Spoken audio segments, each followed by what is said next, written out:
entertainers' faces when I informed them of my plans today. Even though most of the Academia's restrictions have significantly relaxed, I'm still a bit worried that the Matra might give her trouble. I need to stay here to keep an eye on the situation. Kale, can you head to Sumeru City and find out why she isn't here yet? Does it have to be me? I'd only assign a job this important to someone I trust. Are you not feeling well? Oh no, I'm fine. I've completely recovered. It's just that if I'm going to see her, I think I need to mentally prepare myself first. I know. You'll have a tough time if you go by yourself. If we could arrange for someone to accompany you... Oh, hey there! Ah, it's been a while. What a coincidence. I was just thinking about asking you to accompany Kale to Sumeru City. Sorry, that's not what I meant. It's just that this matter concerns research banned by the Academia. Not the sort of thing you'd shout from the rooftops. Also, you happen to know about this situation? There are very few people I can trust to be discreet right now. After giving it much thought, I believe you're the most suitable person for the task. It's complicated, and this isn't the best place to talk about it. We'll fill you in on the details once she arrives. You might have heard about her in Sumeru before. Her name is Faruzan, and she's a very experienced senior researcher. Let's just say that a huge part of Ksharowar's mechanical research over the past 100 years have used her academic discourse and manuscripts as their foundation.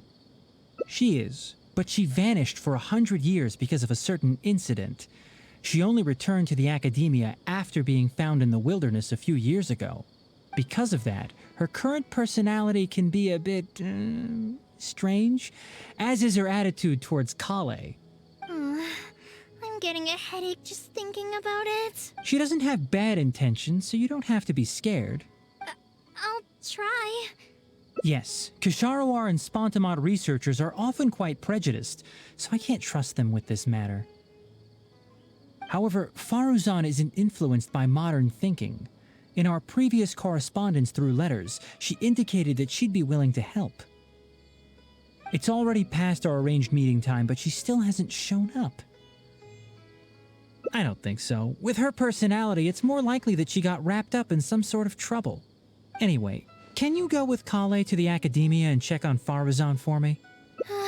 Thank goodness. I was so anxious. I'm counting on you too. Kale, don't push yourself too hard. Just go there and see what's going on. Our task is important, but not that urgent. If Faruzan really is in some trouble, come back and tell me about it. We can always reschedule our meeting. After all, if she's distracted by other things, it'll affect her ability to help us. All right, let's go!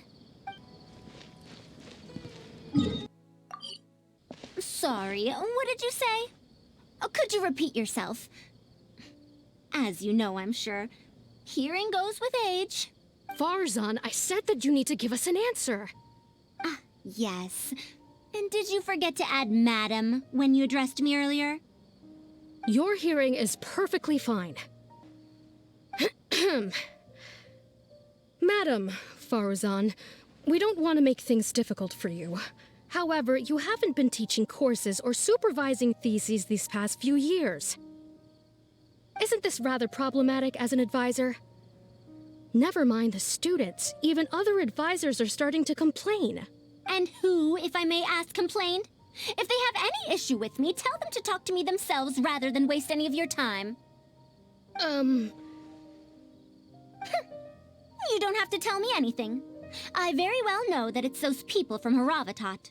How I wish they'd put their time into doing proper research instead. But, Madam Faruzan, it has been a long while since you last made any practical academic contribution yourself. Academic contribution cannot simply be divided between the tangible and the intangible. The issue here, I believe, is that the reviewer doesn't understand the very nature of knowledge itself. In any case, it makes no sense to use a metric like this to evaluate a mentor. Which sage set this rule anyway? I should write a letter of complaint right this instant. Wait! Madame Faruzan, please let me finish. That's her, alright. But the person with her doesn't look like a Matra. Shh! She hates it when people call her young! Her body apparently stopped aging during the year she was gone.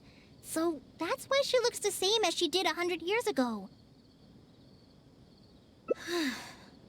Okay, I think I'm ready for this. Let's go! Anyway, Akara Crafts and the leader of Kshahrewar would like to invite you to collaborate on this project. They're wondering if you'd be interested. Madame Faruzan? Are you listening? Mm-hmm. Ah, Kale! Why are you here at the Academia? Are you feeling better now? I'm much better, Madame Faruzan. It's all thanks to the Traveler and the Dendro Archon. Have you been sleeping well? You seem to be developing some eye bags. Is that brat Tainari forcing you to stay up late again? No, it's because I'm a slow learner. It's not Master's fault. It's good to be hardworking, but you need to take care of your health. I'll have to give Tainari a right talking to when I see him. I'll also prepare some health supplements for you. There's really no need. Ah, and is the person beside you the legendary Traveler? Oh, I've heard much about you before. In fact, I've been meaning to meet you for a while now. It is thanks to you, after all, that the Academia is finally getting back on its feet. Even Kali's illness is... Ahem. Madame Faruzan, I believe we were still discussing the collaboration with Akara Crafts. I'd wager it's those Kshahrewar dunderheads finding excuses so that I'd go to their darshan. Say no more. I have no plans to change my field of research. If you're this unwilling to participate in the collaborative project, you can also consider teaching a class. It might be difficult to teach a course with topics that only fall within Haravatat's subjects, but we can't delay this anymore. You need to give an answer. You can teach a course or participate in a collaborative project. If you don't do either, it'll be hard for me to persuade the advisors and students who have been complaining. Could you not give me a few more days to consider? This matter has been delayed for so long already. That's precisely the issue. If you don't give an answer today, I fear that someone will soon escalate their complaints to the sages. What a waste of free time these folks are. Now you two are here at Tainari's behest, I take it. I'm sorry, but given the current situation, it looks like I'll have to come over some other day. Of course. I shall need some time to think as well. What now? She seems so busy. Master said there's no rush, but I know that he's been busy working on something at Paradise DI, so he hasn't returned to Gandharvaville for several days now. I feel for Madame Faruzan, but I still want to ask her to come with us. But if I get her in trouble with the Academia, then she won't have the time to help Master. What should I do? Oh, this is such a headache. Yeah, that would be the best for them both. I'll check with Master later and see if there's anything I can help him with. But I'm sure he'll say, the best thing you can do now is study hard, so I don't have to give you remedial lessons. Huh? Oh yes! This way she can get her problem sorted out quickly, and then she can go see Master. So if I also stay and help... that still sounds kinda scary. Okay then. I'm counting on you. Huh. I have to teach students from Haravatat, or owe Kshahrewar a favor. It strikes me that they might be even less happy about such a deal than I am. I think I can sympathize with them. We're back, Madame Faruzan. The Traveler said that she can stay and help you. Oh, why I couldn't ask for more. In fact, I'm rather curious about the type of person the Traveler is. You were the one who taught Azar a lesson after all. That said, will I be troubling you? Is that so? Good. It does so happen that I do have something I need help with. Now, should I apply to teach a course with Haravatat, or join the collaborative project that Ksharawar is proposing? Honestly, I don't want to choose either of them. I don't know if Tainari's told you about this before, but while my research involves learning about ruins and the mechanisms within them, I don't belong to Ksharawar, which specializes in researching mechanisms, nor am I in Spontamod, which specializes in researching energy flow. Instead, I'm part of Haravatat, which specializes in languages and scripts. She has been invited to Ksharawar multiple times to continue her research, but she's rejected them each time. Just listen to how they introduce themselves. In the future, Ksharawar will be the only Darshan with the ability to research mechanisms. There's no such thing as exclusivity in knowledge. Besides, the current Ksharawar is more concerned about how mechanisms can be used in everyday life, while my research involves textual analysis of ruins. If they're trying to use the collaborative project as an excuse to have me reconsider again... No, that's not it. The request this time is from Akara Crafts. The representative of Ksharawar recommended you to them, Madame Faruzan. In truth, she told me that it's because she respects you a lot. Oh, respect? Oh, my. Putting aside my ideological differences with Ksharawar, I suppose I must acknowledge this attitude of theirs. At the very least, they're bounds above those decrepit Haravatat fools. Yeah, Akara Crafts is a pretty nice shop. Since both of you feel as such, I shall first hear this proposal. In summary, Akara Crafts wants to design a series of early learning toys that will cultivate curiosity and learning in children.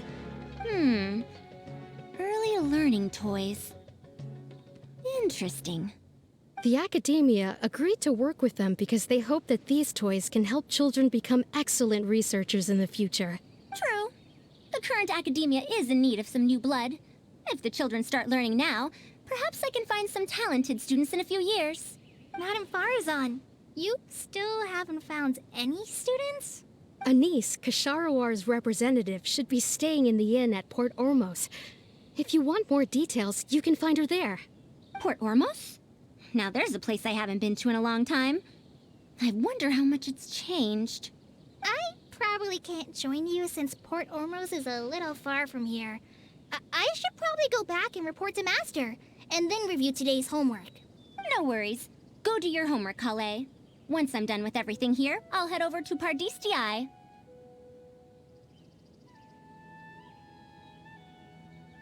Thank you. Why, I'd even call this a rare chance for a curious researcher like myself to observe the legendary traveler up close.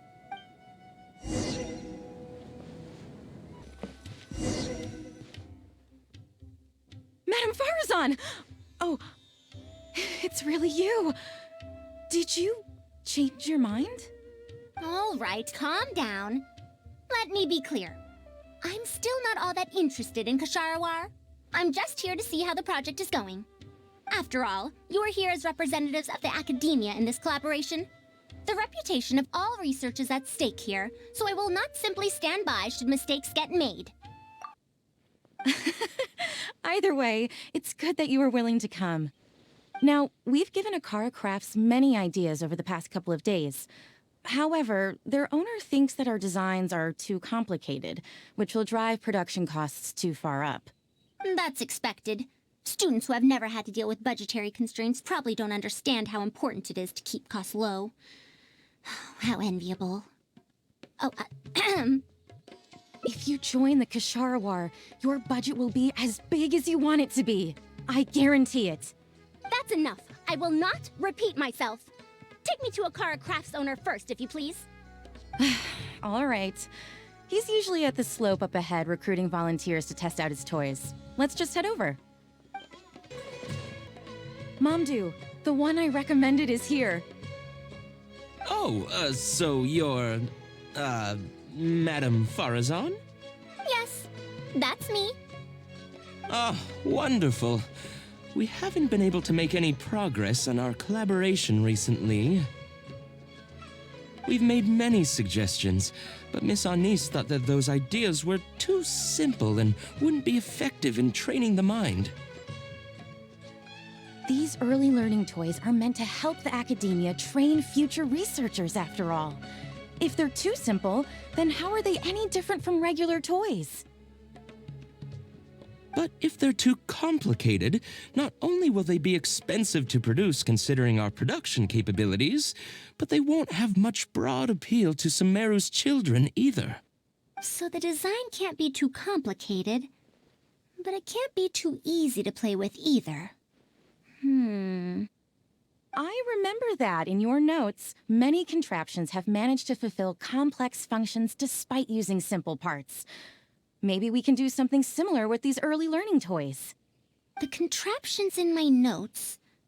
I didn't create those. I simply took the contraptions in the ruins apart and analyzed them. But now that you mention it, the ruins did have things like that. Do you have a pen, paper, and scissors?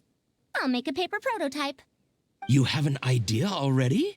I suppose I should have expected as much of a respected academia senior researcher. We do have those. Yes, please, help yourself. Oh, you're done already? Let me explain. These 3 thick lines represent 3 poles. These paper strips of varying lengths represent rings of different sizes. They can be slotted onto the poles and stacked up like a tower. Well, that is easier to make than I expected. So, how is this game played? That's very simple as well. You just need to shift the tower from this pole to another pole. Isn't this a little too simple? Even by the standards of an early learning toy, I mean. Of course, when moving each ring, the paper strips in this case, you must follow one rule. You can only move one ring at a time, and you can't place a bigger ring on top of a smaller one. It's like building a tower. The rings in the 3 poles must be stacked from big to small. I named this toy Pagoda Stack. Pagoda stack. That sounds way too simple. Even I feel like it's missing something. Give it a try and you'll find out if it's simple or not. I heard from Anise that you find volunteers to try out the toys, right? Why don't we do the same for this game? It's such a simple toy. There's no need to... Mamdu, let's just do as she says. Okay, then. And that's how you play this game. You can all give it a try. Let's see who's able to move the tower to another pole in the smallest number of steps. You called everyone here for such a simple toy? It doesn't look like it'll take that many steps. Come on, we all promised to help Mr. Mamdu test out the new toys. He said he'd give us new Genius Invocation TCG cards. Ugh, fine. Let's get this over and done with so we can head back and play cards. Done! It took me 19 steps. Huh? It took me over 20 steps. I only needed 18 steps. Not bad. Looks like you're all familiar with the rules now. Then let's increase the difficulty. The next tower will be 5 layers tall. Now then, give it a shot. Wait, there's more? Well, since we're already here, why don't we just give it a try? An extra layer shouldn't make it that much harder, right? What's going on? I've already moved over 30 steps, but I'm still not done yet. I'm almost done. Looks like I'm the faster one this time. Done! It took me 35 steps. What? How? This pagoda stack toy is pretty fun to play with. Good. We'll try it one final time. This time, we'll add 2 more layers, making 7 layers in total. Mamdu, we've still got quite a few paper strips here. Why don't you give this a go as well? Do you need that many steps for something this simple? Let me try. Madam Faruzan, allow me to try it as well. You were looking at it quite seriously just now. Are you starting to understand the principles involved? I think so. If you want to test out your hypothesis, you'll just have to play and find out. Got it. We don't have enough paper strips left for you, Traveler.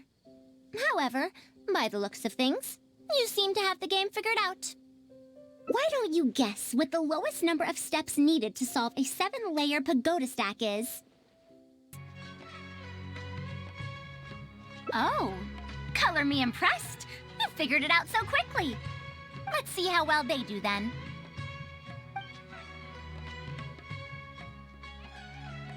If I move this small ring, then the big one won't be able to go on top of it. Oh, this is going to take more steps than I expected. I've lost count of how many steps I've taken. Can I restart? This got a lot harder. I solved it! Madam Faruzan, it takes 127 steps in total. That many? But there are only 7 layers.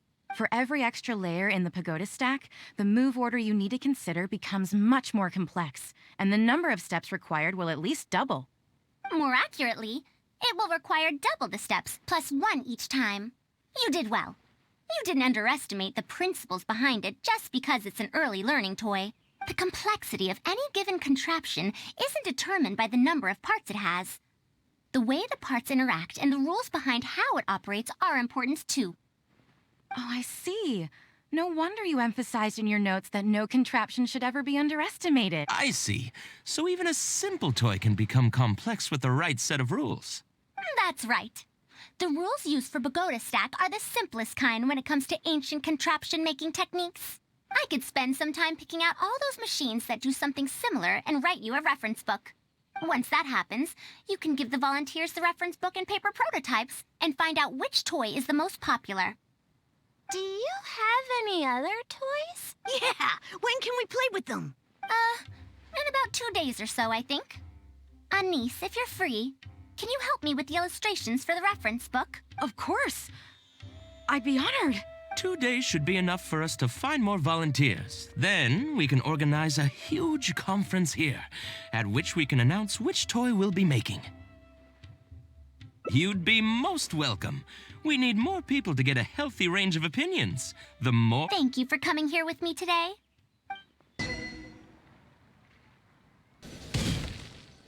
I'll be going then. Say hi to Tainari and Kale for me if you can. Once everything here is settled, I'll make my way over to Pardistii as quickly as I can. You want to ask why I'm unwilling to join them, yes? Putting aside the fact that they're too full of themselves, I actually have no issue with their research methodologies and approach. After all, knowledge is either right or wrong. Superiority and inferiority do not come into the conversation. All researchers are just doing their best to shed light on the unknown in their respective fields of expertise. No matter what corner of the unknown they shed light on, it's a step forward for us all. Because I believe wholeheartedly in that principle. Even if the others call my research useless, as long as the knowledge I gain from it is accurate, it could become useful in the future. In the end, useful and useless are concepts that shouldn't be used to evaluate knowledge. When I first started deciphering ancient documents, I didn't think about how it'd be useful to Ksharawar. That's why there's no need for me to join them to do useful research. I'd rather stay in Haravatat. It's much more convenient for me to access the materials I need for my research here. Still, the funding that Ksharawar has offered me is so hard to get in Haravatat. Perhaps if this collaborative project goes smoothly, I can even ignore Haravatat and ask for a higher budget directly from the academia. Oh, I could come up with lots of ideas. With Anise's help, 2 days will be enough for our work. However, I'm still undecided as to the style of the reference book's text and illustrations. You're right. Explanations are a core part of early developments, too. By using detailed and accurate illustrations, we can impart knowledge more effectively. It would also make it easier for me to recruit students. Thank you. I'll take your opinion into account. See you in 2 days.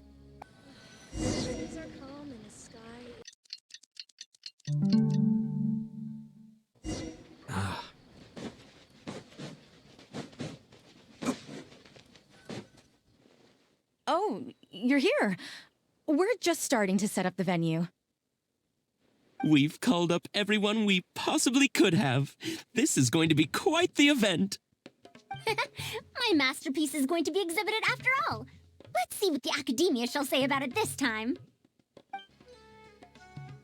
To sum up, the 24 forms of pressure-based puzzle mechanisms were used in various ruins.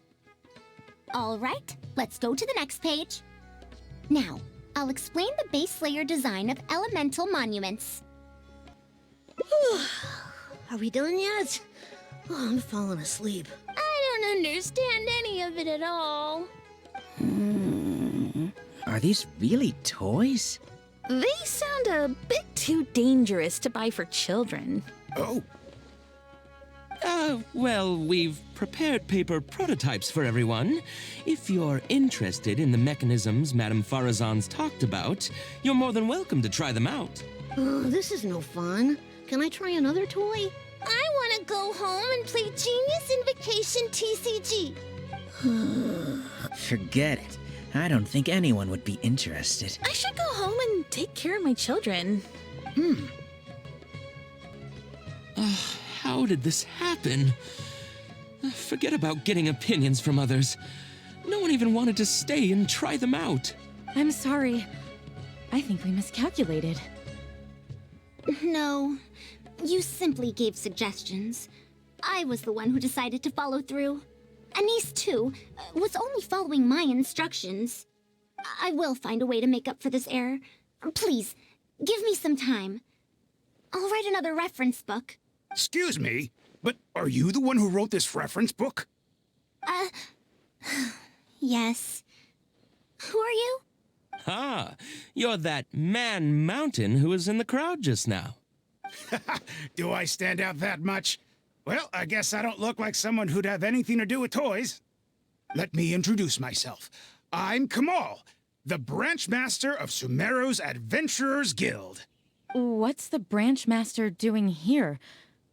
Were you looking for us, or did... I came to Port Ormos to visit some old friends. On the way over, I saw the booklet you were handing out, so I came to take a look. Can you print a few more copies of this booklet and sell them to the Adventurers Guild? Also, could you make full-fledged models of those paper prototypes and sell them to us as well? What does the Adventurers Guild want with these toys? You may see them as toys, but to adventurers who need to deal with all sorts of machines and contraptions within ancient ruins, this booklet is a true treasure. We have many members who can't read, so books are of little use to them. What they know of handling mechanisms has been learned solely through word of mouth. Even if the Academia granted public access to all their books, there are people who can't use them. Ah, and our booklet is practically all pictures. Well, it is designed for children. It might be a bit too difficult for children, but it's perfect for adventurers. Also, those paper strips, you called them paper prototypes? If you can make wooden versions for demonstration purposes, even the most illiterate person would be able to follow along and understand. If we can supply a model set for each branch, and if each adventurer carries a booklet with them, then ruin exploration will become much safer. You really think so? I mean, yes. I always knew it. Knowledge will always be needed, one way or another. Making models of contraptions for the Adventurers Guild? To be honest, that sounds like a good avenue to explore to me. We'll probably have to send in a separate application, but it shouldn't be an issue. After all, this concerns safety during the exploration of ruins. It's a problem that the Academia is actually trying to address as well. Then let's cut to the chase and discuss the details of our first order. The amount we're offering to pay in advance is... this much.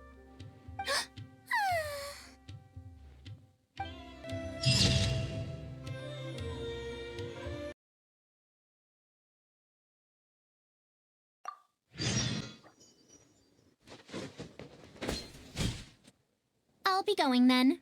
Say hi to Tainari and Kale for me if you can. Once everything here is settled, I'll make a niece. We haven't had much time to get to know each other, but she seems like a good kid. She's able to calmly figure out the basic principles behind something without being influenced by others. I'll do my best to teach her over the next few days. Still, how much she learns will really depend on her. Well, her interest lies in the application of mechanisms. I do have some old knowledge to share, but if we think about the future, it's easier for her to learn the things she's interested in if she stays in Ksharawar. My research into mechanisms is, in a sense, a side effect of my research into ancient texts. If she becomes my student to learn how to make modern contraptions, it wouldn't benefit either of us in the long run. However, if she develops an interest in deciphering ancient texts over these next 2 days, that would change things. If I successfully poach a student, those young punks at Haravatat will have one less reason to cut my budget. Perhaps if this collaborative project goes smoothly, I can even ignore Haravatat and ask for a higher budget directly from the academia. Oh, I could come up with lots of ideas. With Anis's help, 2 days will be enough for our work. You're right. If no one understands the reference book, it doesn't matter how detailed it is. It's better to make it simpler and fun so that children will be interested in the subject. It'll also make it easier for me to recruit students in the long run. Thank you. I'll take your opinion into account. See you in 2 days.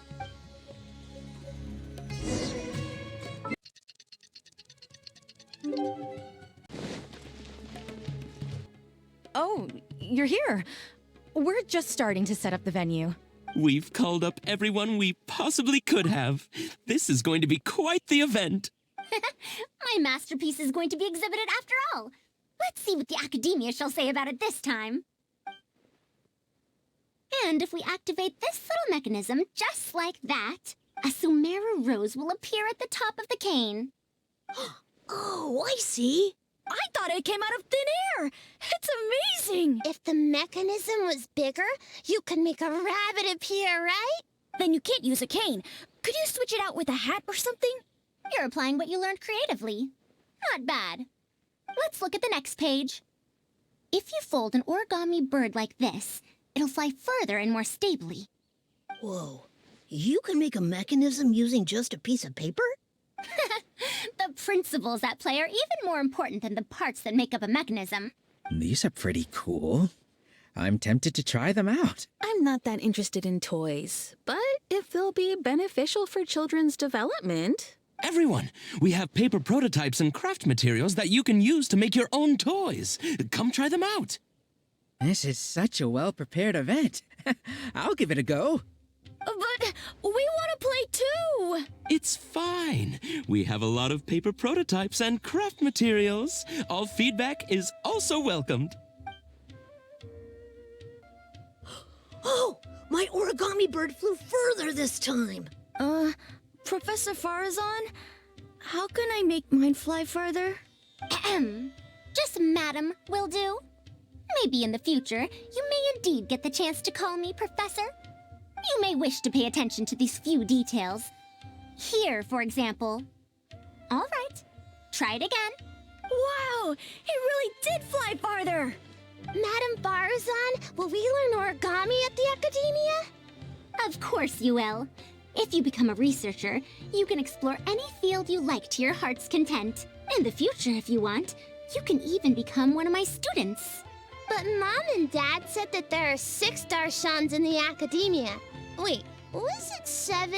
Which Darshan teaches about mechanisms in origami? Well, in this case, it wouldn't be Haravatat. I know. We need to choose Ksharawar. Huh? I want to attend Ksharawar in the future and fold even better origami birds. I want to make even more awesome mechanisms! Actually, the other Darshans do have their own specialties too. For example, Haravatat specializes in... Pay attention, children. Children? How did this happen? What if we end up in a Darshan we don't like? Does that mean that we won't get to learn about the things we do like? No, that won't happen. Take me, for example. I'm a researcher from Haravatat, but I research mechanisms. See? The only person able to restrict your curiosity as a researcher is you. Do you understand what I'm saying? Not really. Huh. It's all right. You still have a long road ahead of you. Now, do you want to learn about some other machines? Let me tell you a story about pressure-based mechanisms and elemental monuments.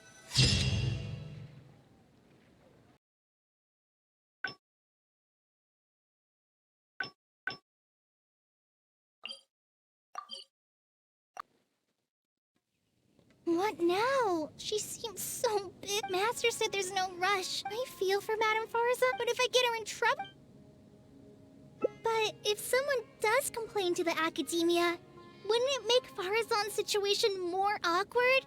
And if the Academia investigated and found her at Party's DI, things would get even worse for her. Do you have some way to invite her over to Party's DI without stepping on the Academia's toes? Okay then. I'm counting on you. Huh. I have to teach students from Haravatat or owe Kasharawar a favor. It strikes me that they might be even less happy about such a deal than I am. I think I can sympathize with them. Madame Faruzan, we're back! Sorry for asking again, but are you sure you can't go to Party's DI today? Well, since you're asking me so sincerely, let's just ignore the Academia and... Please, Madame Faruzan, focus! Today's the deadline. Huh? Yes. I see. No wonder he sent you two over. Why, that lad didn't make it very clear in his letter, now did he? Otherwise, I would have reported it as part of my research. Yeah, that's right! Master sent us over to explain everything to you. Wait. Opportunities for collaborative research don't just come out of thin air. This seems like too much of a coincidence. Also, there isn't much overlap between Madame Faruzan's research and that of Amorta, right? What will you even be collaborating on? Master wants to research, a fully automated irrigation system. A fully automated irrigation system? Precisely. It's a system that can automatically adjust the amount of water it provides based on the season and the plant species involved. I saw a similar mechanism while exploring a rune in the rainforest. That's why Tainari wanted to collaborate with me. A mechanism like that exists? Why haven't I heard of it before? I found it 100 years ago, so it's only natural that you don't know about it. Why don't you go ask your teacher's teacher? Perhaps they've heard about it from their teacher. But we can't prove its existence one way or the other, right? Fret not. I'll have Tainari write an official proposal to the Academia later. That should do it, right? An official proposal. Fine. We haven't made any progress with either the collaborative project or the elective course anyway. I'll go inform my superiors now. Please do take care of the paperwork as soon as possible.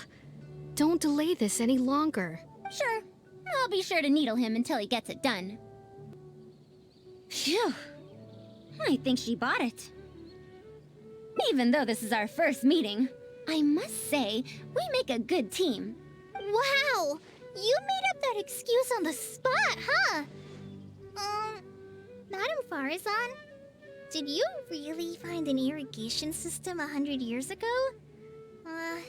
If the Academia asks for any details... Who knows? It's been 100 years, so it wouldn't be too surprising if I've forgotten a few details, no? Huh? Then how will we explain things to them? I'll let Tainari worry about whatever documents we might need to send to the Academia. If I'm right, the request he has in store for me won't be any simpler than the Academia nonsense.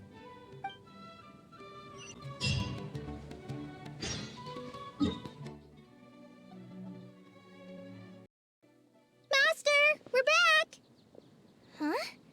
Where did he go? You don't have to shout. I can hear you. Well, you got here much faster than I expected. I thought you'd have a lot more business to take care of. Thanks to the Traveler, I was able to, pawn off various problems of mine onto others. Onto others?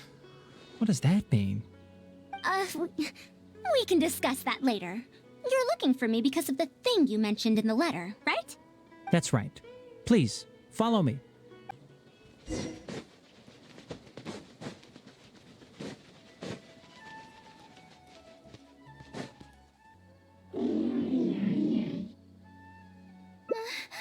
A monster?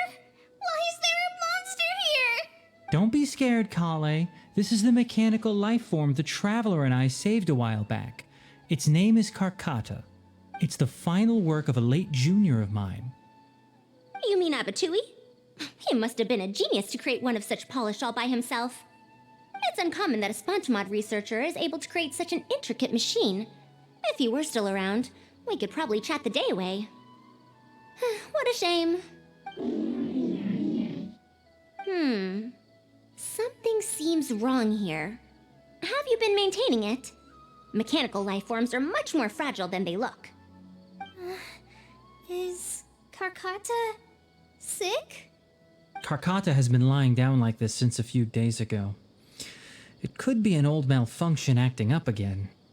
I've taken a few courses conducted by Spontamod before, so I've managed to perform some passable repairs on Karkata's energy supply module. However, it seems the issue this time is with its transmission. My knowledge can only prevent its condition from deteriorating any further, but Madame Faruzan, you should be able to find a way to repair it. Not necessarily.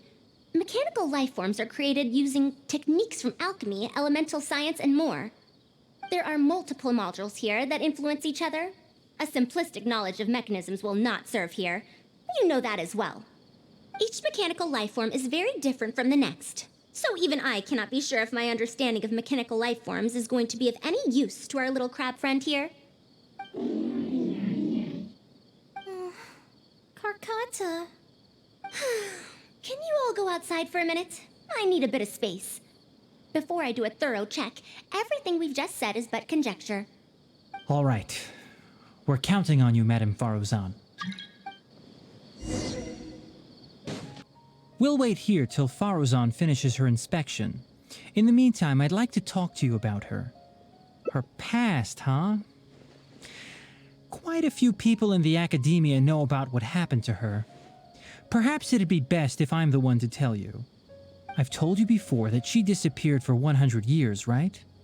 From her perspective, trapped might be a more apt description. Her exact words were, That ruin was crawling with traps and coded inscriptions from wall to wall.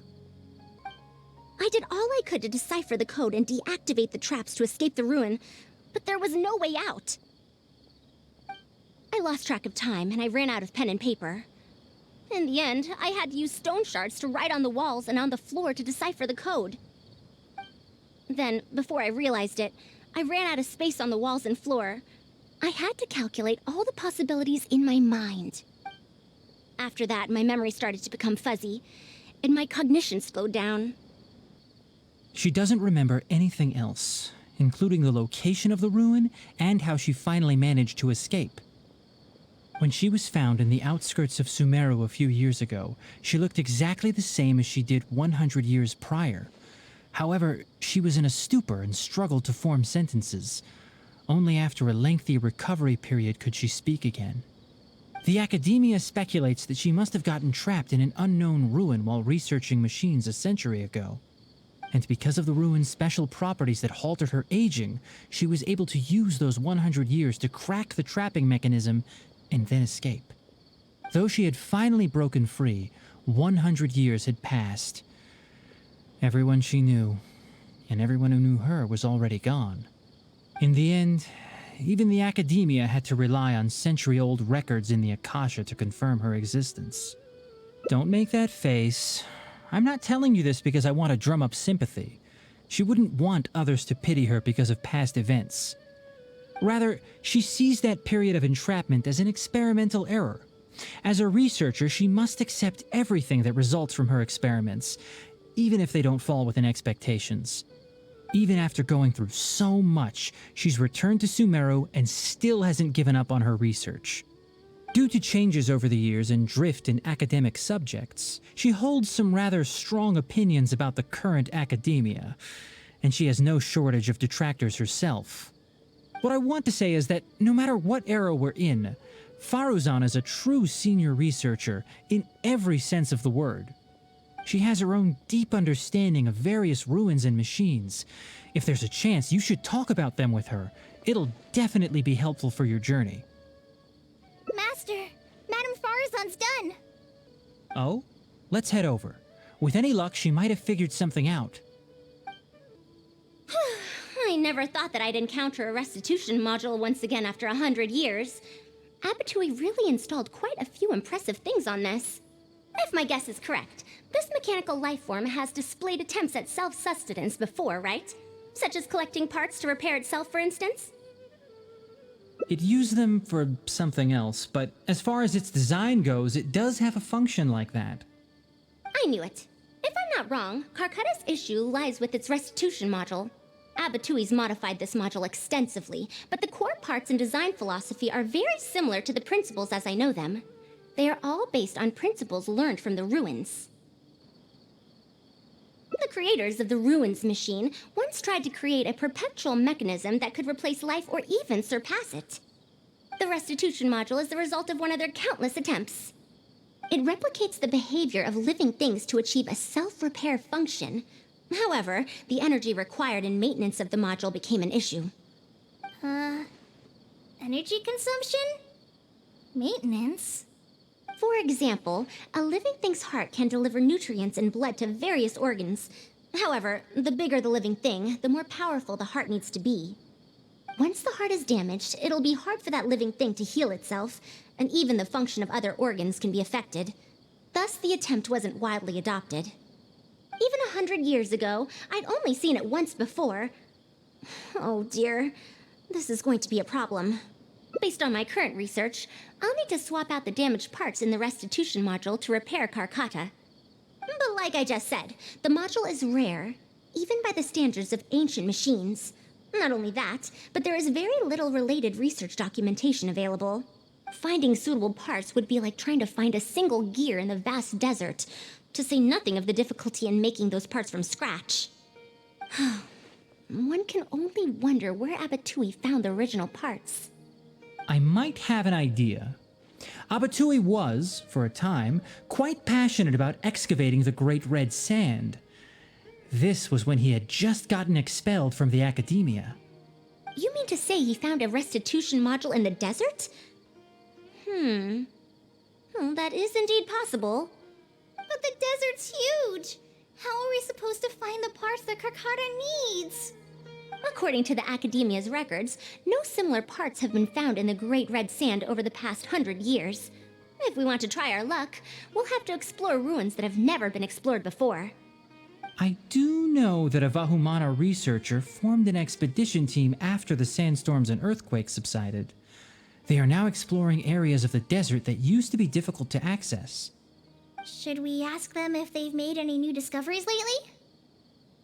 The chances are slim, but it's at least more effective than running around like headless chickens. His name is Raid. I think he's stationed at the northeast part of the Hypostyle Desert. Let's go look for him once Carcata settles down. Oh, you and Kale should probably stay. Carcata's condition may be stable, but it would still be better if some of us stay to look after it. Besides, you still need to take care of the trouble that the Academia left for me. Trouble from the Academia? I thought you said you pawned it off to someone else. Wait, don't tell me. I'll let Kale fill you in on the details. I look forward to seeing your work, Tainari.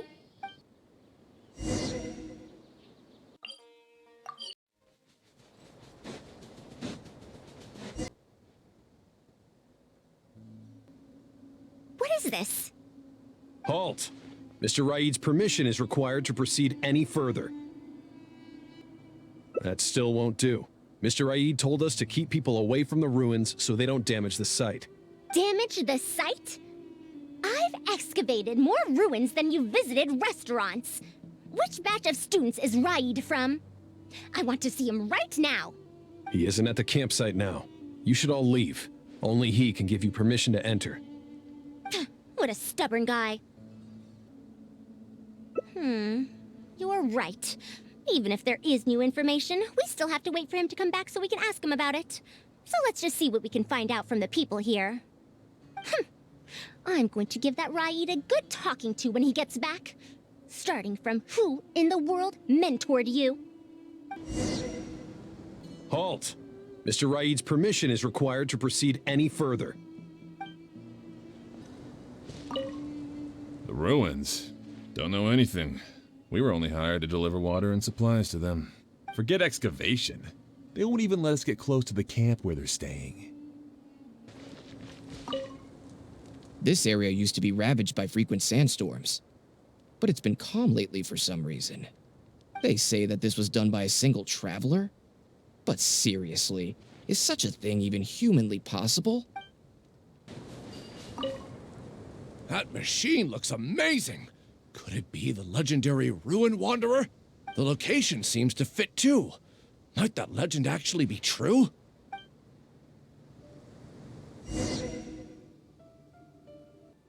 Well, I found out everything I could. Is there anything that stands out to you?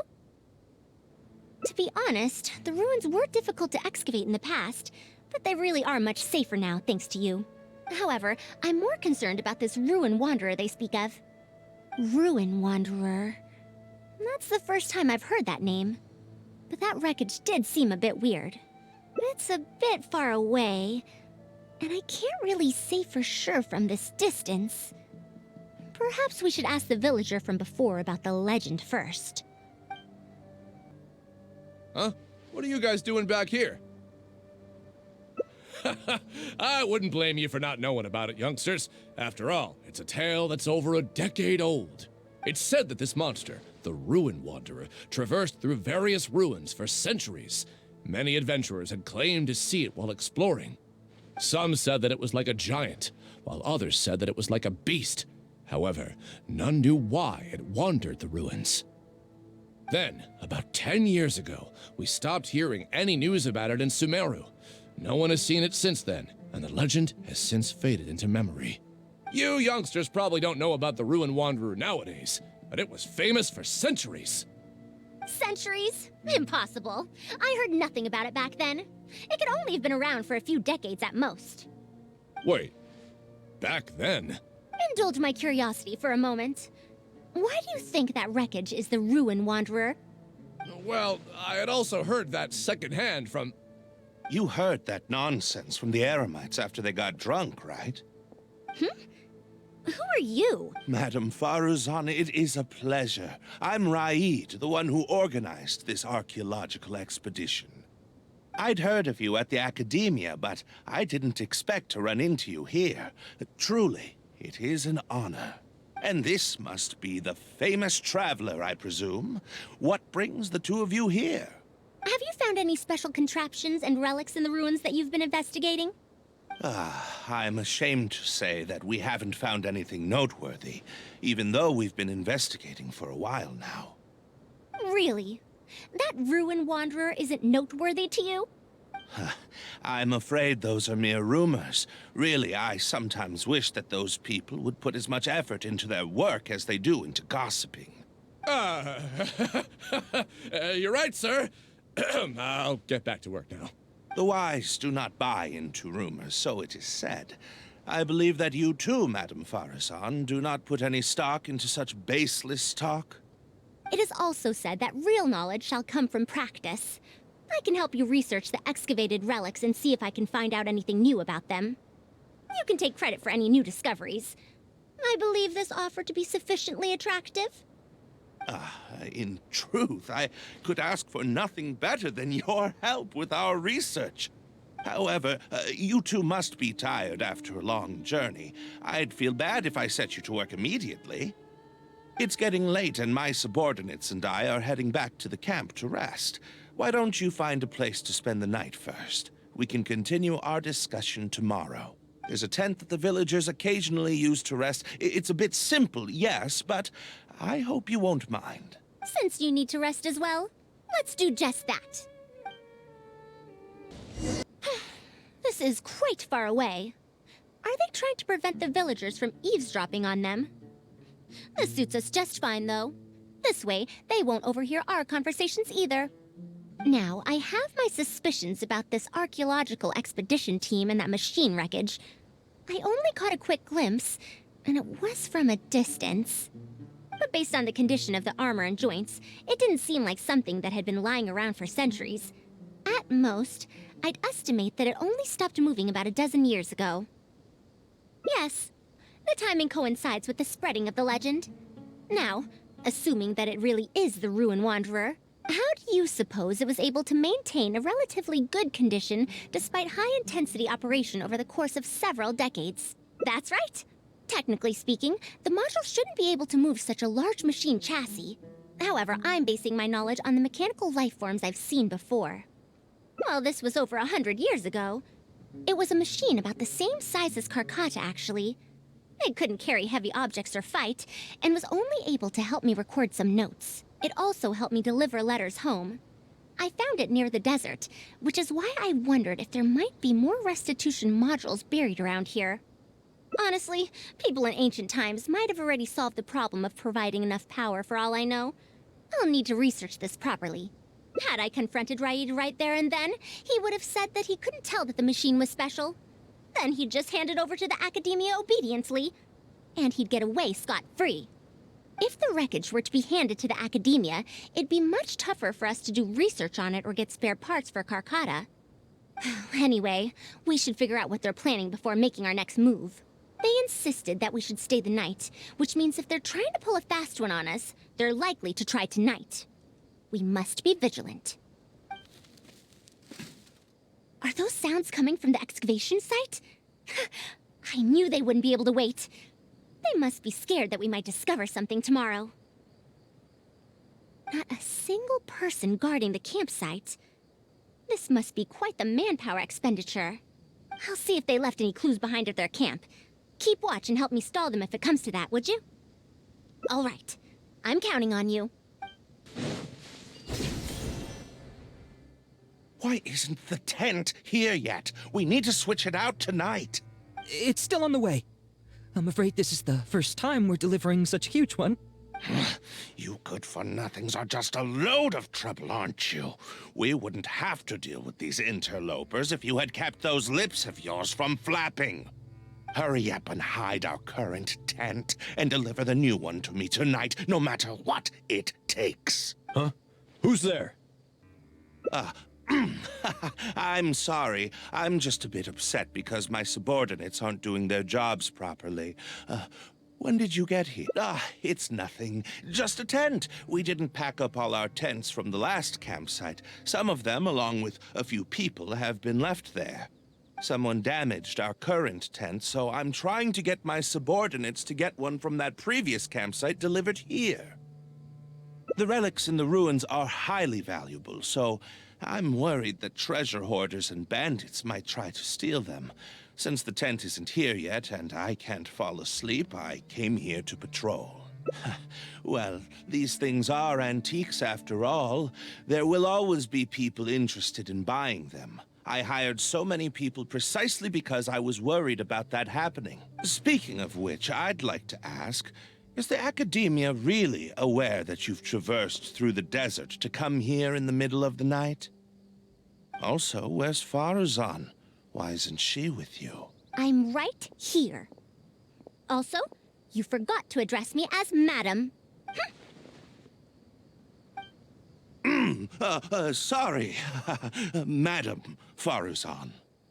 You were all making so much noise that I couldn't sleep, which is why I got the Traveler to find out what was going on. But for some reason, that one task took forever, so I came to check in on the situation.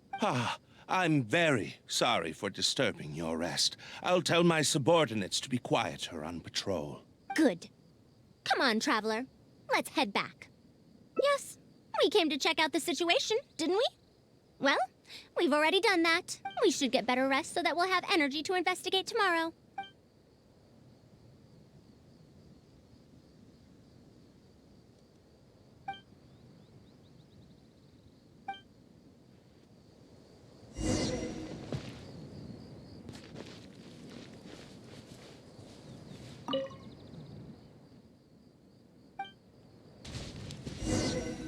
Thanks for dealing with them.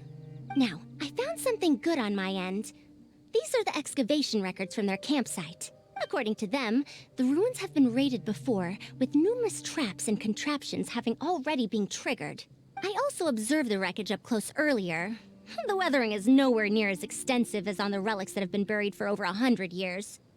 There's no doubt that the wreckage and the ruins don't belong to the same era. Instead, it must have wandered into the ruins about a dozen years ago. It could have fallen into a trap or encountered a glitch within the ruins, remaining stationary like that until it was discovered recently.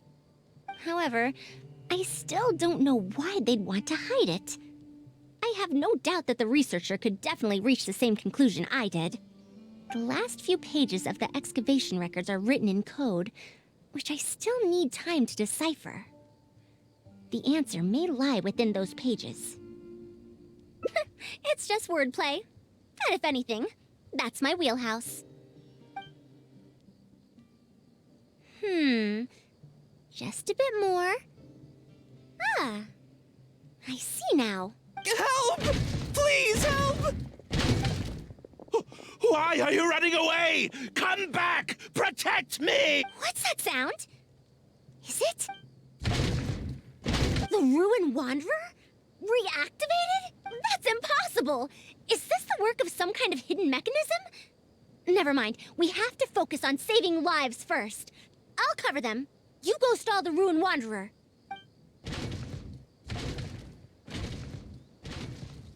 What? It ignored the Traveler? Why is it chasing after us? What could have caused it to reactivate? To give chase? Darn it! Hey, come on, you lot! It's clear that we can't escape, so let's just attack it!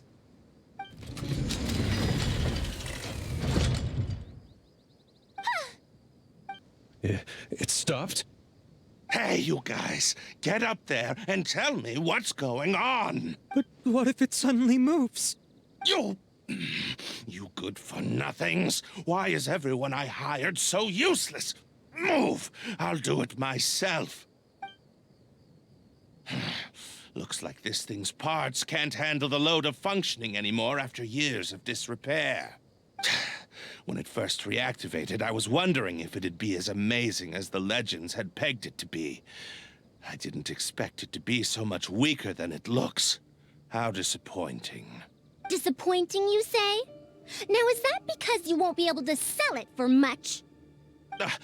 Faruzan, you may be my senior as an academia researcher, but that doesn't mean you get to slander me.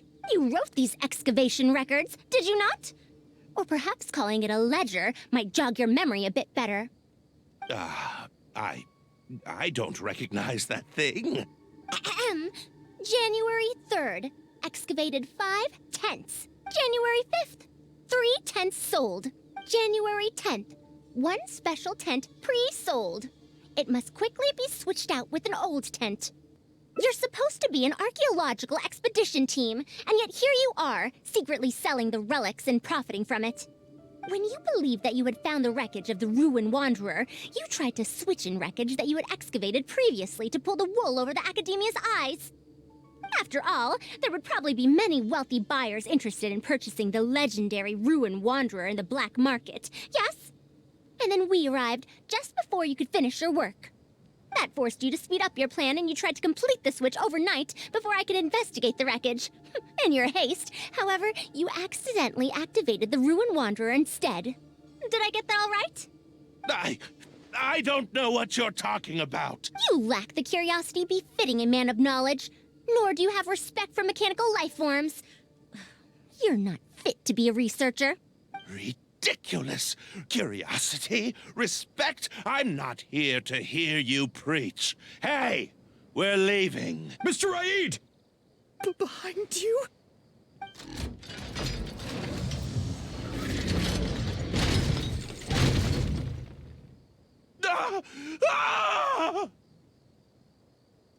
Why is it moving again? Run!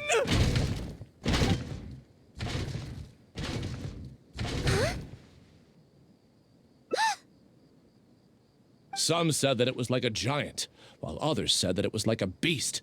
However, none knew why it wandered the ruins. Technically speaking, the module shouldn't be able to move such a large machine chassis. However, I'm basing my knowledge on the mechanical life forms I've seen before. Centuries? Impossible.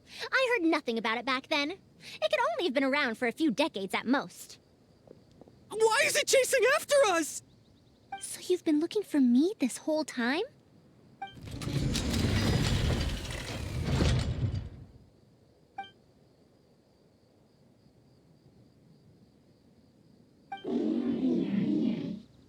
Long time no see, Tamimi.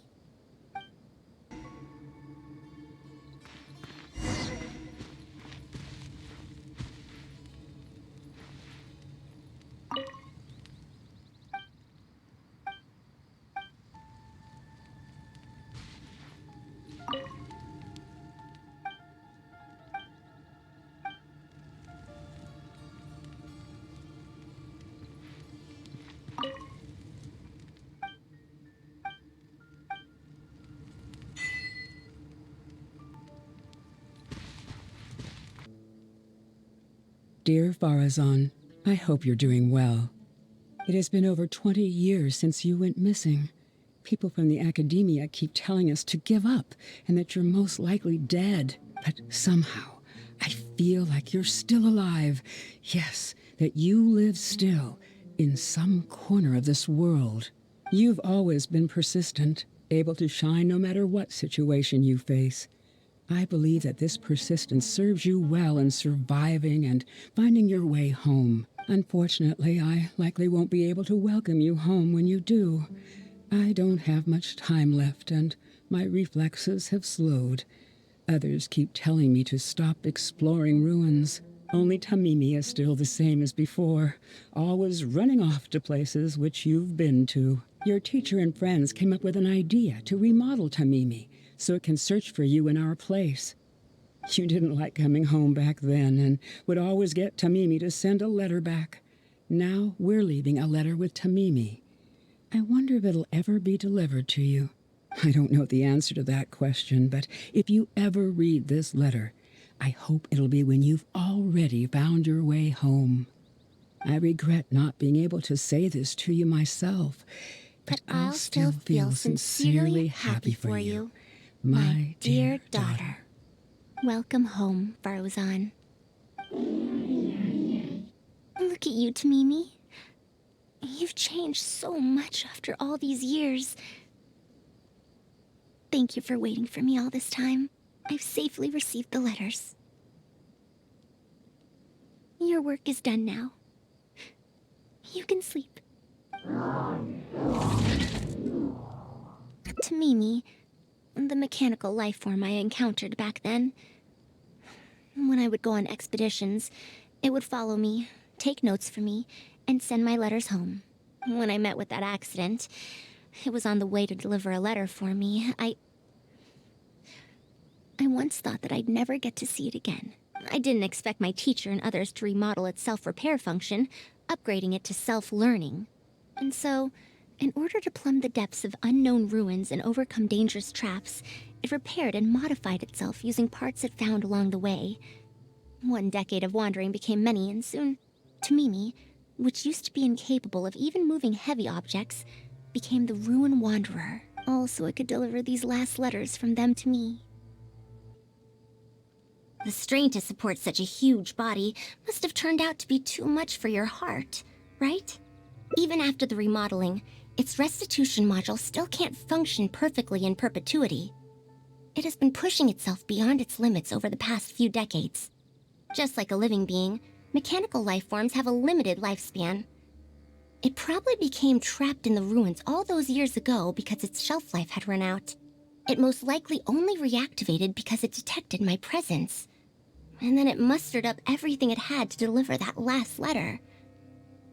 Now, it can finally rest in peace. Tighnari told you what happened to me, right? You don't have to apologize. It's not like this incident is a secret in the academia. Besides, I've always treated it as a failed experiment.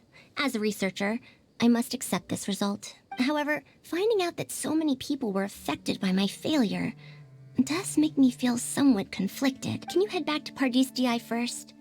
We've been here for a while, and it's best not to make Kale and the rest worry. As for me, I want to stay with Tamimi for a bit longer.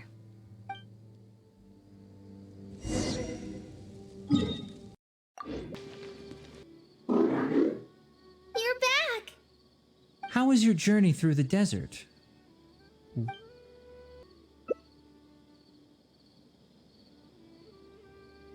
Oh no. She finally got to reunite with an old friend from 100 years ago. But As a researcher, she could perhaps accept it. However, as a friend, a student, and a daughter, we should give her some time. Let's just wait for her here. And in the future, I hope that we can be here to support her as her new friends.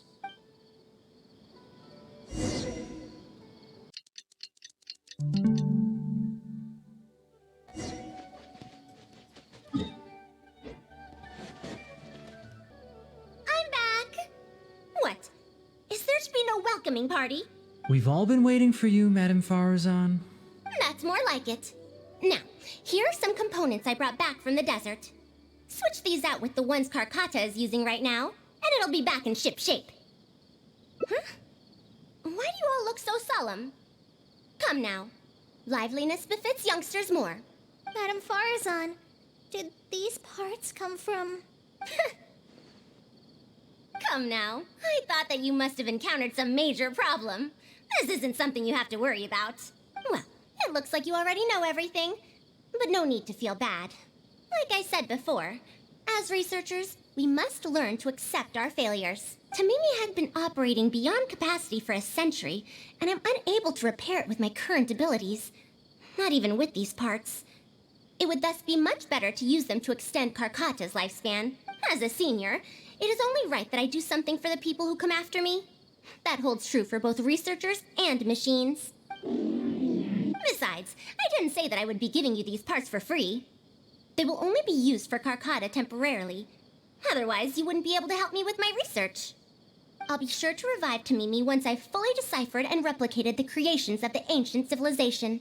All right, I'll do my best to help. Me too. Although, I'm not sure if I'll be much help. Thank you.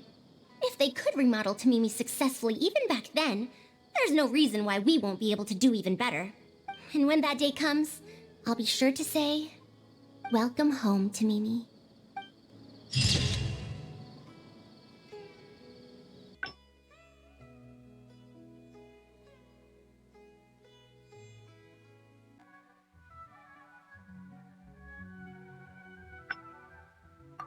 Book learning alone is not...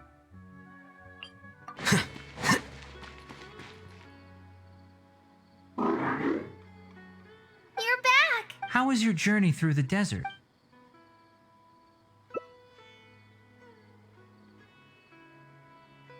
So Madame Faruzan has some other things to settle. All right. And to think that Raid was doing all of those things on the sly. It's good that you all got out of that situation in one piece.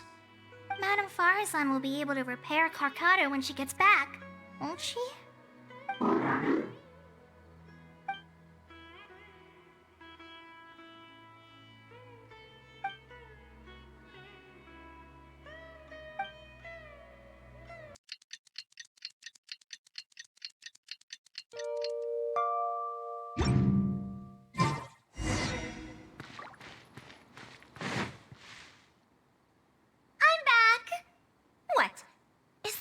Welcoming party. Madame Faruzan, we're over here. That's more like it. Now, here are some components I brought back from the desert. Switch these out with the ones Karkata is using right now, and it'll be back in ship shape. So this is a relic of an ancient civilization? Unbelievable. Thankfully, it didn't end up in Raid's unscrupulous hands. Unscrupulous, huh? Sounds like you already told them what happened.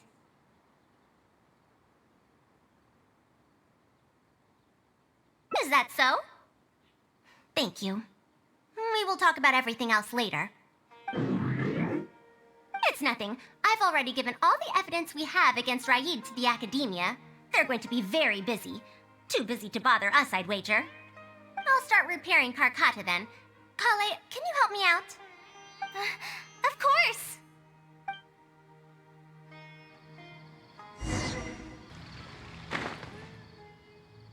Ah, you're here. Thank you for keeping Tamimi a secret. If I tell them about Tamimi, will they still feel happy for Karkata? Even if we could convince them to accept the components, they'll probably still feel bad about it. I don't want my past to affect people in the present. That applies to both me and other people. It's fine. I'm used to this. I once believed that I'd never hear from my old friends and family ever again. Even their faces are getting hazier in my memories. However, I could remember them clearly again after reading the letter Tamimi handed to me and learning that they'd never given up on me. That's more than I'd be disappointing them if I let myself fall into a slump because of this. Neither my teacher nor my mother would have wanted to see me like that. Besides, you're lending a listening ear to me now, aren't you? Oh, Pardeus GI looks pretty scenic at night. Will you take a stroll with me? Once Karkata's condition stabilizes, I'll find a chance to tell Tainari and Kale about all that. But for now, just help me keep this secret. Thank you. Whether it's 100 years ago or now, I have people who worry about me. I suppose I should consider myself quite fortunate. The only time when I felt otherwise was when I had just returned to Sumeru. No one came to check up on me then.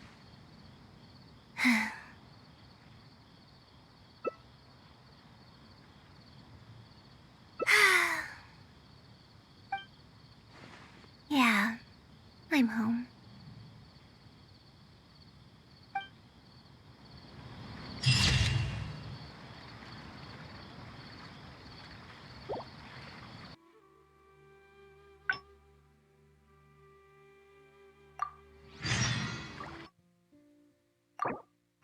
The scribe's work. What now? Master said there's... I feel for Madame but if I get her in trouble... Yeah, that would be the best for them both. But I'm sure he'll say, the best thing... Huh? Oh, yes. So, if I also stay and help... that... Okay, then. I'm counting on you.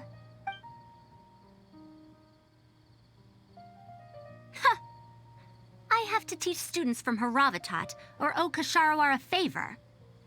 It strikes me that they might be even less happy about such a deal than I am. I think I can sympathize with them. We're back, Madame Faruzan. The Traveler said that she can stay and help you. Oh, why I couldn't ask for more. In fact, I'm rather curious about the type of person the Traveler is. You were the one who taught Azar a lesson after all. That said, will I be troubling you? Is that so? Good. It does so happen that I do have something I need help with. Now, should I apply to teach a course with Haravatat, or join the collaborative project that Kasharawar is proposing? Honestly, I don't want to choose either of them. You might have heard of it before. Haravatat is an academic faction that researches languages and runes. 100 years ago, Madame Faruzan was a researcher from that darshan. Now, not was. Still am. Yes, of course. But current Haravatat students can't really... understand her direction of research. So even if she opened a course, chances are that no one would attend. In summary, I mean to interpret the configurations and solutions of ruin mechanisms via the deciphering of on-site stone carvings and unearthed documents. It'll include research into general documents dealing with such ancient machines.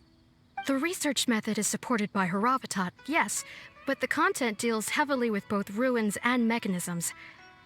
This will make it difficult for students of this darshan because they don't understand much about mechanisms. Also, there are fewer and fewer unexplored ruins left nowadays, and Kasharawar researchers have been developing their own theories on mechanisms. As such, they don't need to rely on ancient documents.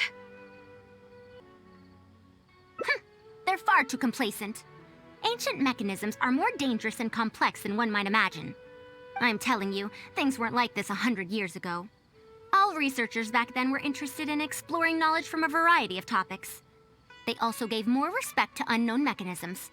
Nowadays, all people are interested in are mainstream subjects in popular research. Even if they attended my course, I wouldn't be interested in teaching them. Also, the people here think that my research is outdated and unrealistic, so they keep cutting my funding. Why, I think they could all stand to learn from Kale. She's a hard-working child and respects her elders. Huh? Why me? Ah, if only those who came to my lectures were more like you. Speaking of which, are you feeling better? You don't have to confine yourself to Gandharvaville anymore, right? I just remembered that I have a lot of studying to do. I need to head back and find Master. Are you telling me to start a reading course for Kale? Huh? Wait. Although Tainari has academic dealings with the academia, he isn't considered part of it. This means that Kale isn't technically a student. No, she's right. The old academia became consumed by their arrogance precisely because they ignored the public. There must surely be many people like Kale and Sumeru who are passionate about learning, but cannot study due to various reasons. The old academia paid no heed to them. But if I start a reading course for Kale as a pilot, perhaps this shall come to benefit many more people in the future. I'll need to go back and ask if this is in accordance with regulations. Oh, save yourself the extra trouble. I'll come with you. If there's any arguments to be had, we shall sweep them aside together. Traveler, Kale, do wait for us a little while outside the academia. I'll be back in just a moment. Wait! Let's catch up with her.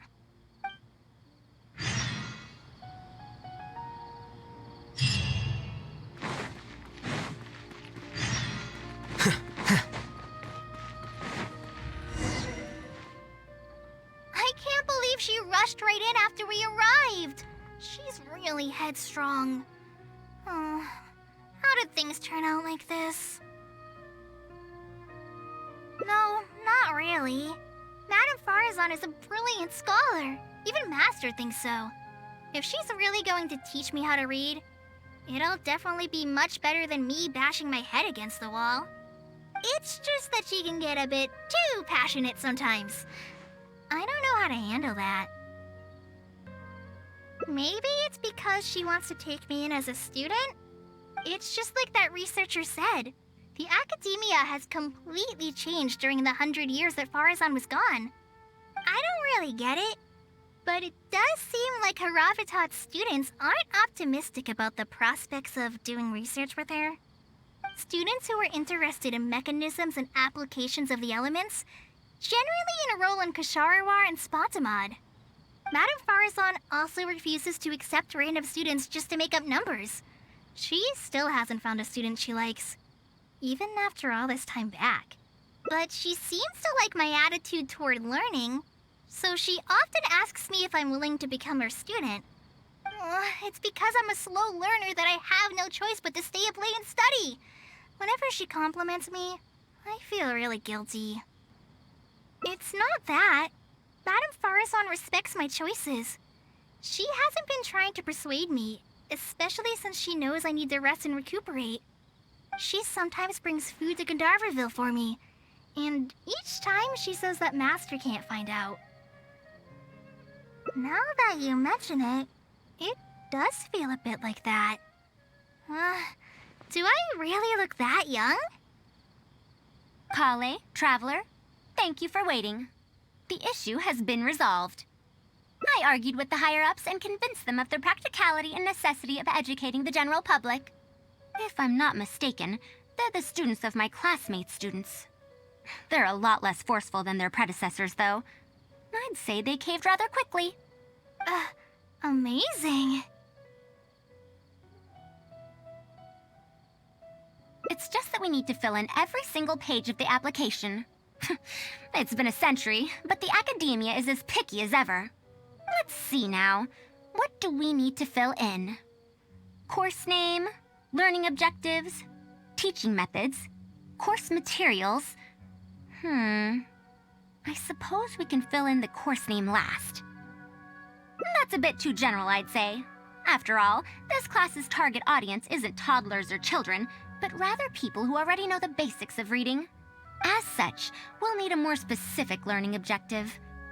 How about proficiency in reading and writing? That's true. If we use children's teaching materials, we'll only end up wasting a lot of time on things that students would already know. And you have your job as a forest ranger, Kale. People who attend this course in the future are also likely to have life commitments. We need more effective teaching methods. Master always tells me that practice is the best way to learn. That's why I often ask him to help me find simple books to read.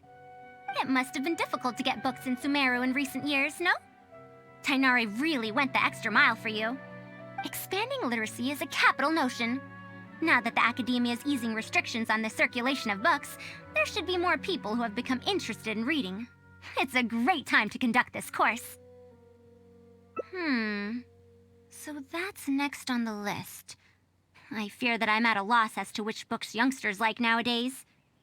Would The Legend of Antara be too old of a story? Fair.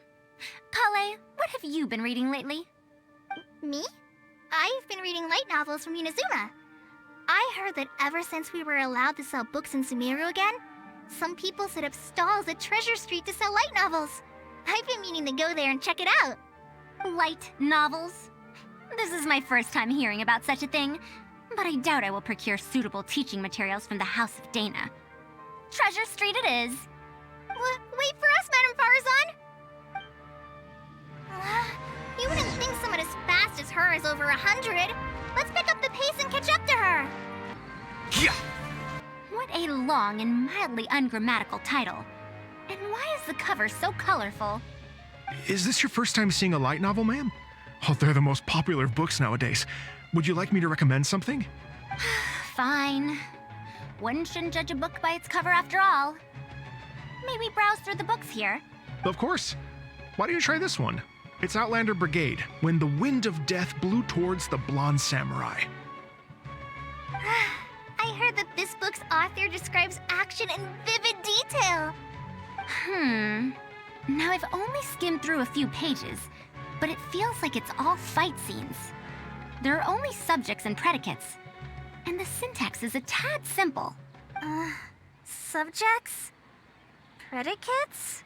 The protagonist just ends up fighting in every scene with no proper build-up. Will anyone even enjoy a story that's only comprised of fights? How about... the good thing about being reincarnated as a hilly churl is that I only need to eat Sunsetias to become stronger. A reincarnation isekai story? Those are pretty popular right now. Isekai? What in the world is that? Also, why does it become stronger by eating Sunsetias? Tropes? Those fictional rules used to push the plot forward, yes? They're definitely effective in achieving a distancing effect. Sorry. What is this distancing effect? However, this book doesn't explain how reincarnation correlates to becoming stronger. Such an illogical rule will affect the coherence of the story.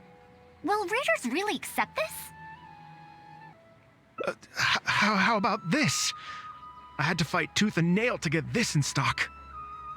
Oh, that's the latest volume of Onibudo! Now that's a rather normal title length. Oh, Kale, do you like this series? Yes, but I don't like it that much. Madam, are you going to use this series as teaching material? Let me see. The dialogue flows quite well, but there are too many phrases here that I don't recognize. Third eye of perception, illusory mirror, and so on. Are these terms that are tied to tropes? I also thought those names were strange when I was reading them. It's impossible to derive the meaning of these phrases in isolation. Also, their morphological properties are quite pedestrian, really. Or did the protagonist purposely create these strange names to disorient their foes? So there's no deeper purpose. It's quite hard to understand stories written these days. You're right. It's such a weird book. But you keep wanting to read the next page. Even the most popular book in Sumeru back then had greater depth than anything written today. Yes, a Bahumano researcher wrote it while researching folk legends. The plot had many twists. The world building was fantastic, and even the writing could withstand scrutiny. When it was still being published, many people in the academia were reading it. Even the sages back then all described the story as a timeless classic. The series must have concluded after so many years, right? Perhaps it's even more popular now. Is there a book like that in Sumeru? I've never heard of such a thing before. What's the title? It's called Tales of Shariar. Do you sell it here? Tales of Shariar? I don't think I've heard of that before. When was it published? About 100 years ago. 100 years ago? Are you pulling my leg? What sort of book can remain popular for 100 years? The Legend of Antara is popular to this very day, isn't it? I just heard someone telling it a few days ago in a cafe. If an old story like that is still being shared, then Tales of Shariar must be even more popular. Even if that is the case, I really don't carry that book here in my store. What? Is that because of the academia's strict control over books in recent years? I can't believe they've allowed the people of Sumeru to become so uncivilized. How can they not know about the Tales of Shariar? Tales of Shariar? Oh, wait. I think I heard an antique seller on the other end of Treasure Street mention that name before. I mean, it is a book from 100 years ago. Why don't you try asking for it there? Tales of Shariar is considered an antique now? How could the academia have let such an excellent work of literature be forgotten like this? Traveler, Kale, I'm going to get to the bottom of this. Let's meet at the antique sellers. Madam, wait! Oh no, this is bad. You asked me why I'm scared of Madame Faruzan, right? It's not because I don't know how to respond to her kindness. It's because I'm afraid of that ancient language she researches, because I can barely understand any of it. What if she uses ancient texts as teaching material? Even so, what if researchers from 100 years ago like to use ancient languages in their books? We've got to catch up to her!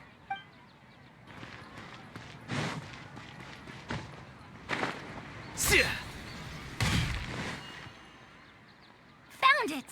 The 5th volume of Tales of Shariar! Wow, you actually found it! I never thought this book would ever get sold. All right, that's our teaching material secured. We also now know what to call this course. Analysis of Classical Texts. After all, this book is definitely worthy of being called a classic. Can I take a look? Luckily the language being used here isn't ancient at all. I can recognize a few words here and there. Huh? But why aren't there pictures in this book? As long as the writing is good, readers won't need any illustrations to imagine the scenes. Worry not, I shall thoroughly explain the difficult sections. You'll like this book, I know it. After all this time, I wonder if Aaliyah and Aziz ended up together. And who obtained the desert gem in the end? Sir, do you have the subsequent volumes of this series? I don't think so. Is that so? And here I thought I could finally read the ending. Never mind, I'll keep searching for the later volumes myself. If I'm to use it as a teaching material, it's better to start earlier in the series. Where are the first 4 volumes?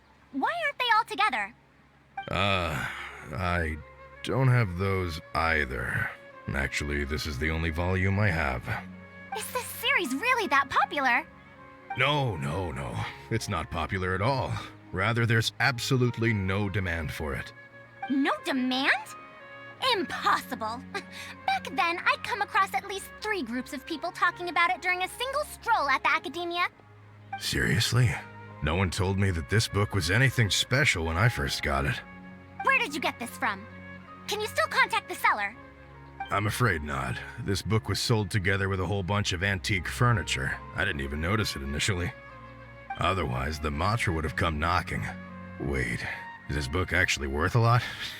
It can't be right. That's impossible. No matter how strict the academia was, there's no way Tales of Shariar could have fallen into such a state. I do remember a passerby skimming through the book a few days ago. However, he simply sighed and left. He sighed? Why would he react like that? Given the quality of Tales of Shariar, he should have been entranced after a single glance. I'm sorry. Traveler, Kale, please give me a moment. I'd like to look through this book first. Why is there another misunderstanding between Ali and Aziz? Also, why is there no mention of the Desert Gem at all? And a new character is introduced with no foreshadowing at all? Also, what are all these new names and terms? Is this really the Tales of Shariar I know? Well, that passerby reacted in much the same way. It's Mada from the cafe over there. You know, the fellow who spends all day telling the legend of Antara. Since that's also a very old story, maybe he knows a thing or two about that, Tales of, whatever it's called. Then let's go ask around at the cafe. Huh? Madam Faruzan? Huh? Oh, yes. Let's go. Been here all day, Another day, another empty room. Excuse me? But are you Mada? Yes! Are you here to listen to my story? Well, we actually came to ask about something else. I see. Sorry. It's fine. I'm used to it, more or less. So, how can this terribly unpopular storyteller help you? Do you know about Tales of Shariar? Huh? Tales of Shariar? Why, I can barely remember the last time anyone talked about it. My master always talked about how incredibly popular that book used to be. However, I tried reciting a few chapters of it at the cafe, and I found that it's even less popular than the Legend of Antara. Your master? Yes, the one who taught me how to be a storyteller. He said that Tales of Shariar was written by his master's master's master. He also said that this great-great-grandmaster was an academia researcher, and that even the sages liked the series. He wrote 4 volumes back then, and the reviews just got better and better. You couldn't find a single person in Sumeru who hadn't read his books. And then? What happened next? Why doesn't anyone know about Tales of Shariar now? Oh, it's hard to tell when it comes to trends. One day everyone likes stories like that, and the next day their tastes change completely. Instead of writing a proper ending, this great-great-grandmaster kept trying to extend the story. To tap into popular trends, he added a lot of tropes. Then, starting from the 5th volume, the reviews started to go downhill. How could that be? Then what happened to Tales of Shariar in the end? In the end, there's no ending.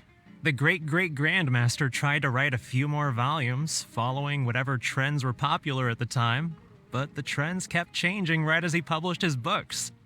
He got so infuriated that he stopped writing altogether and focused on his research instead.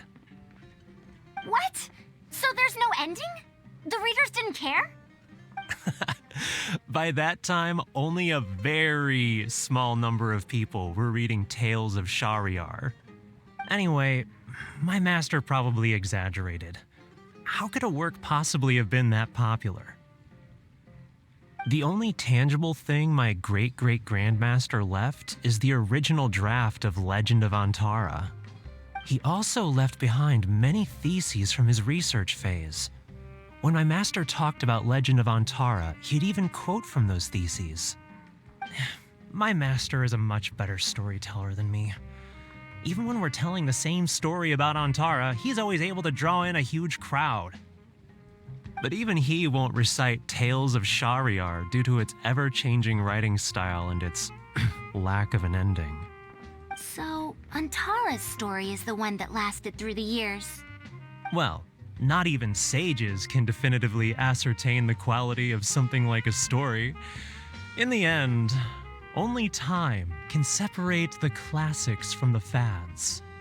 Only time? Madame Faruzan? It's been 100 years. Perhaps some things I once believed to be great aren't so after all.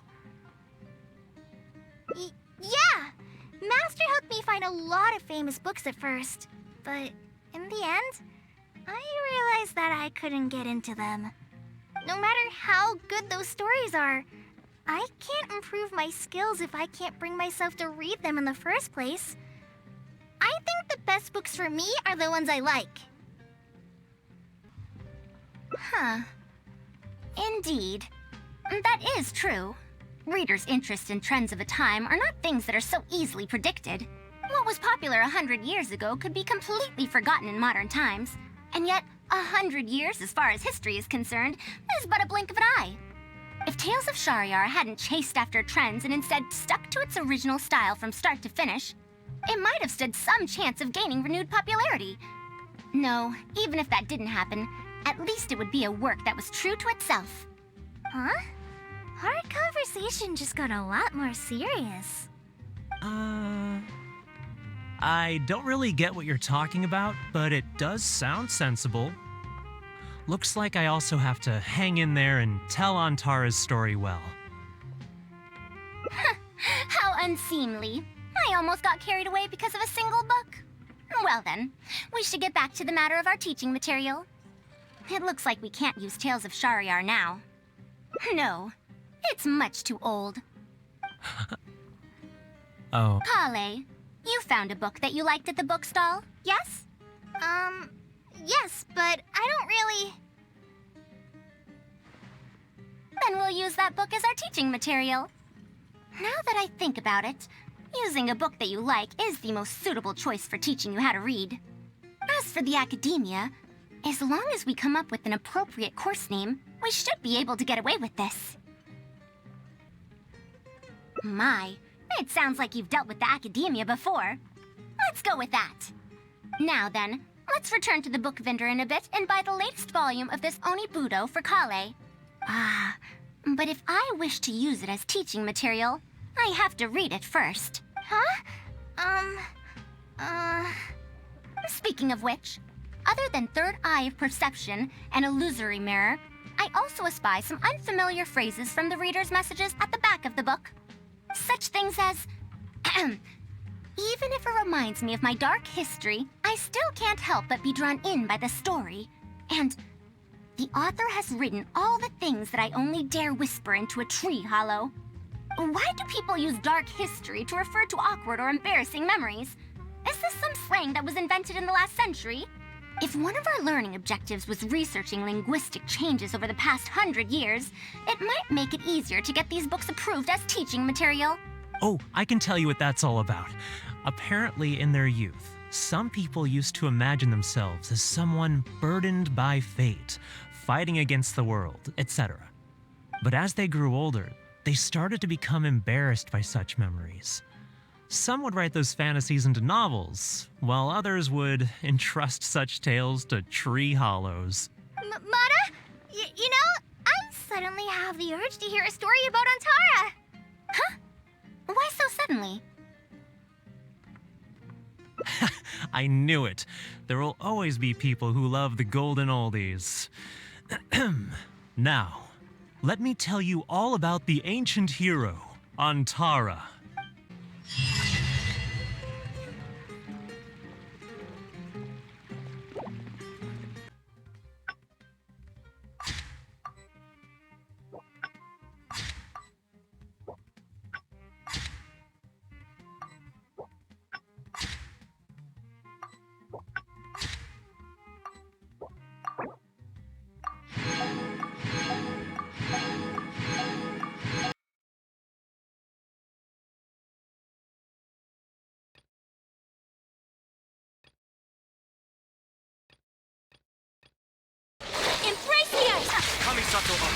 Shattered, torn to oblivion.